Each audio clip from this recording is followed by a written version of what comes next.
Nellore city నియోజకవర్గం 40వ division మూలాపేటలోని Bhogi మంటల కార్యక్రమంలో పాల్గొన్నారు మంత్రి నారాయణ. మంత్రి నారాయణకి స్థానిక టీడీపీ నాయకులు ఘన స్వాగతం పలికారు. నెల్లూరు ప్రజలకి, రాష్ట్ర ప్రజలకి భోగి పండుగ శుభాకాంక్షలు తెలియజేశారు మంత్రి నారాయణ.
భోగి సంక్రాంతి సందర్భంగా నెల్లూరు ప్రజలకు, రాష్ట్ర ప్రజలందరికీ నా యొక్క శుభాకాంక్షలు.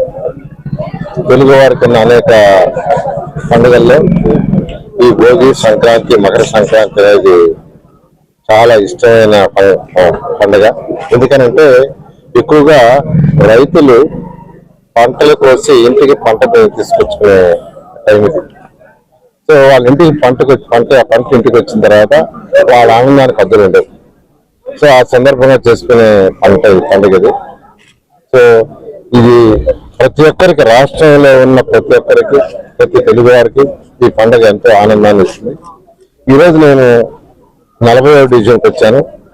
ఈరోజు మొత్తం నెల్లూరు సిటీలో 28 డివిజన్లు ఉన్నాయి. ప్రతి డివిజన్ నుంచి మా డివిజన్కి రమ్మని కోరటం జరిగింది. అయితే అన్ని డివిజన్లు పోవటం ఒకసారి వీలు కాదు కాబట్టి మా పాప శరణి ఒక 10వ డివిజన్ పోయింది. మా మిస్సెస్ 44, 47 డివిజన్ పోయింది. నేను 46 మూడులో 2 దగ్గరలో వస్తానని చెప్పాను. సో మొదట ఈ 40వ డివిజన్ రావడం జరిగింది. ఈ కార్యకర్తలందరితో ఈరోజు కలిసి ఈ భోగి పండుగ చేసుకుంటే నిజంగా ఎంతో ఆనందంగా ఉంది. ఎంతో ఆనందంగా ఉంది, చెప్పలేనంత ఆనందం. ఇంట్లో చేసుకునే పండగ కంటే కూడా, ఇంట్లో భోగేసుకునే దానికంటే కూడా ఇంతమంది కార్యకర్తలతో, ఎందుకంటే ఎలక్షన్ కి దాదాపు 3600 మంది కార్యకర్తలు ఉదయం సాయంకాలం పనిచేశారు. ఉదయంగా ఆ కార్యకర్తలకి నేను చేయాల్సిన బాధ్యత ఉంది. ఖచ్చితంగా చేస్తాను కూడా. అందుకని వాళ్ళ యొక్క ఆనందాన్ని పంచుకోవాలని ఈరోజు యాక్చువల్గా ఈ 40వ డివిజన్ ఇక్కడికి వచ్చాను. నిజంగా ఎంతో ఆనందంగా ఉంది. ఈ రాష్ట్రం ఆర్థికంగా పూర్తిగా చితికిపోయింది, అందరికి తెలిసిందే. ఈరోజు కాంట్రాక్టులు కావచ్చు, మిగతా వాళ్ళకి కావచ్చు ఇవ్వాల్సిన అవన్నీ కూడా త్వరలో స్టార్ట్ అవుతాయి. ఈ మధ్య ప్రైమ్ మినిస్టర్ గారు విశాఖపట్నంలో కొన్ని ఫౌండేషన్ కూడా చేశారు. ఈ విధంగా ఈ రాష్ట్రాన్ని ఆర్థికంగా ముందుకు తీసుకోవడానికి ముఖ్యమంత్రి గారు చేస్తున్నారు. దానికి అందరూ సహకరించాల్సిన కూడా రిక్వెస్ట్ చేస్తున్నాను.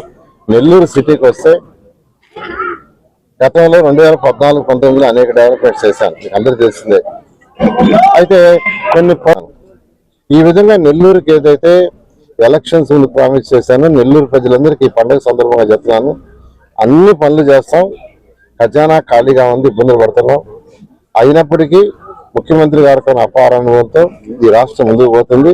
నెల్లూరు కూడా ఏదైతే మాట ఇచ్చో అన్ని చేస్తామని ఈ సందర్భంగా తెలియజేస్తాం. అవన్నీ కూడా త్వరలో స్టార్ట్ అవుతాయి. ఈ మధ్య ప్రైమ్ మినిస్టర్ గారు విశాఖపట్నంలో కొన్ని ఫౌండేషన్ కూడా చేశారు. ఈ విధంగా ఈ రాష్ట్రాన్ని ఆర్థికంగా ముందుకు తీసుకోవడానికి ముఖ్యమంత్రి గారు చేస్తున్నారు. దానికి అందరూ సహకరించాల్సిన కూడా రిక్వెస్ట్ చేస్తున్నాను. నెల్లూరు సిటీకి వస్తే గతంలో 2014-19లో అనేక డెవలప్మెంట్స్ చేశాను, మీకు అందరూ తెలిసిందే.